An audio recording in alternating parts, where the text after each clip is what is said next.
Haleluya, puji Tuhan. Kembali lagi Bapak Ibu Saudara, kita di Renungan Sarapan GPDI Situbondo, tentunya makanan rohani yang menyegarkan hati kita.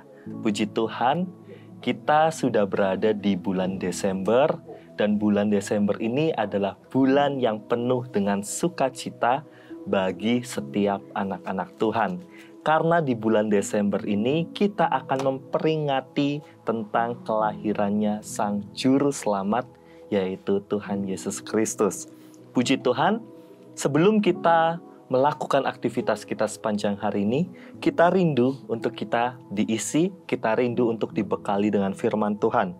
Kebenaran firman Tuhan pada saat pagi hari ini, saya berikan judul, Dituntun Bintangnya. Sekali lagi, saya berikan judul, Dituntun Bintangnya.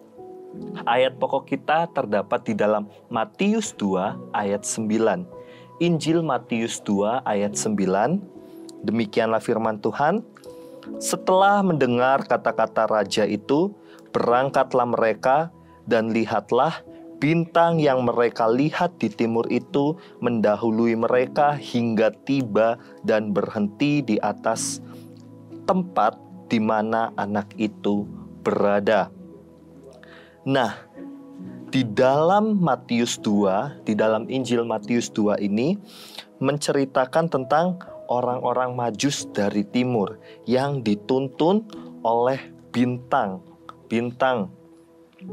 Nah, di bawah tuntunan bintang ini, orang Majus dapat menemukan bayi Yesus.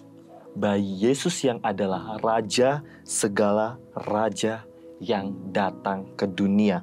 Dengan bintang, orang Majus dituntun kepada bayi Yesus.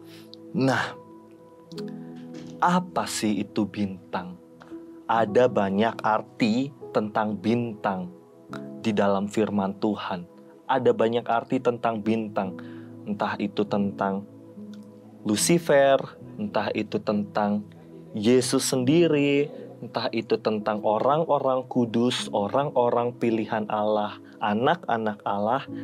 Ada juga tentang Roh Kudus.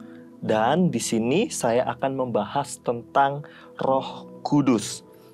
Di dalam Wahyu 12 ayatnya yang pertama.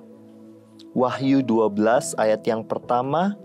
Maka tampaklah suatu tanda besar di langit, seorang perempuan, ini adalah gereja sempurna, seorang perempuan berselubungkan matahari. Kemuliaan matahari itu adalah kemuliaan Bapa, dengan bulan, yaitu Yesus, dan di bawah kakinya ada sebuah mahkota dari 12 bintang di atas kepalanya. Ini berbicara tentang Roh Kudus. Untuk kita bisa menjadi gereja yang sempurna di akhir zaman, kita juga perlu untuk hidup kita dipimpin oleh Roh Kudus. Ketahuilah Bapak Ibu Saudara, bahwa berjalan dengan penglihatan jasmani kita itu membuat kita menjadi ketakutan. Ketika kita berjalan dengan penglihatan jasmani, itu membuat kita ketakutan.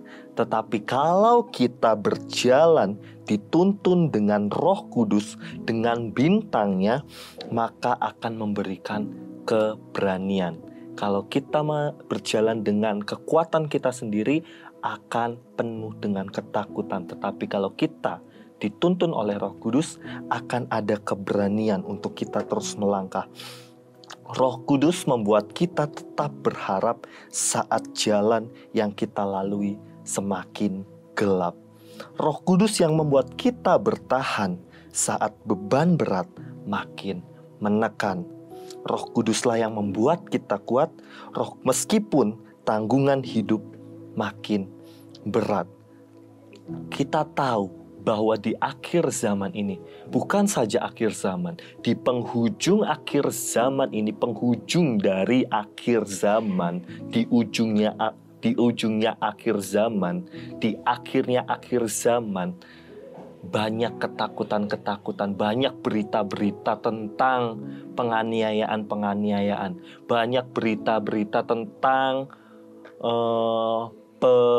wabah penyakit, tentang anak-anak Tuhan yang dianiaya. Tetapi kalau kita hidup dituntun oleh bintangnya, dituntun oleh Roh Kudus, itu membuat kita terus berani melangkah saat dunia ini semakin kacau, saat dunia ini semakin hancur, saat dunia ini semakin gelap. Percayalah bahwa Roh Kuduslah yang memberikan kita kekuatan dalam pergumulan dan dalam peperangan iman kita. Teruslah berjalan meskipun perlahan. Pandanglah bintangnya yang memimpin setiap perjalanan kita hingga kita sampai di tempat tujuan, yaitu kekekalan bersama dengan Yesus Kristus, Sang Mempelai pria dari gereja sempurna, yaitu kita anak-anak Tuhan yang hidupnya dipimpin oleh Roh Kudus, oleh bintangnya. Puji nama Tuhan. Demikianlah firman Tuhan pagi hari ini. Selamat beraktivitas. Tuhan Yesus memberkati.